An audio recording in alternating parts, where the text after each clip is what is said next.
رد فعل كل برج لو اتخان. فتعالى بقى شوف رد فعل كل برج لو اتخان ايه، وتعالى شوف رد فعل برجك لو انت اتخنت هتعمل ايه، وقولي صح ولا غلط.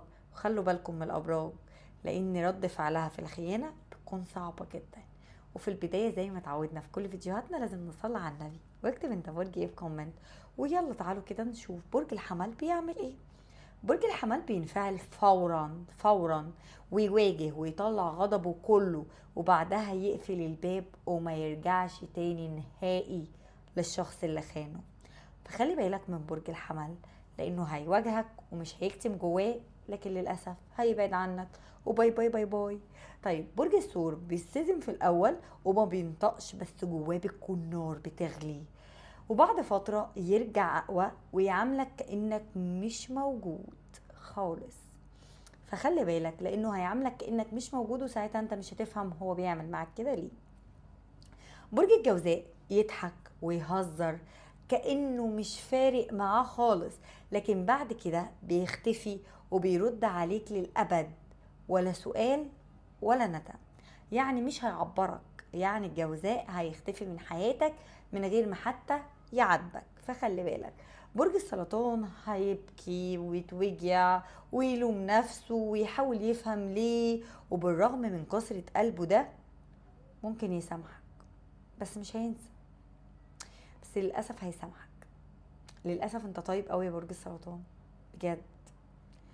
برج العذراء هيحلل كل حاجة، هيعرف التفاصيل ويواجهك بالحقايق، وبعدها يمسحك من حياته كأنه عمره ما شافك. قادر برضك العذراء، اه والله. طيب برج الأسد، اللهم لا حسد. كرامته، مم. كرامته فوق الكل. بيسيبك ويرفع راسه، بس جواه بيكون ميت من الوجع، ومش هيوري الوجع لحد، لكن هيبعد عنك ويسيبك.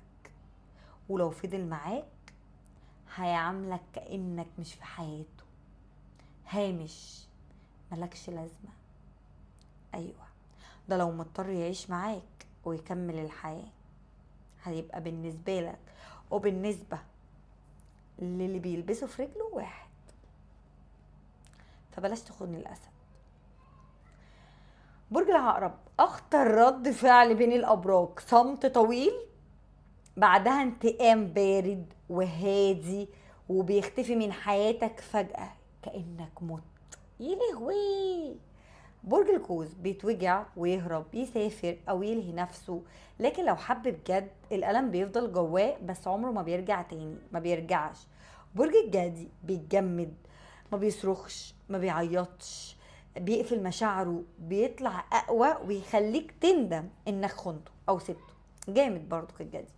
برج الدلو اول ما بيحس بالخيانه بينفصل عاطفيا، بيبقى بارد، بيبعد، وكانه يعني الحب اتحول لنقطه الصفر في لحظه واحده.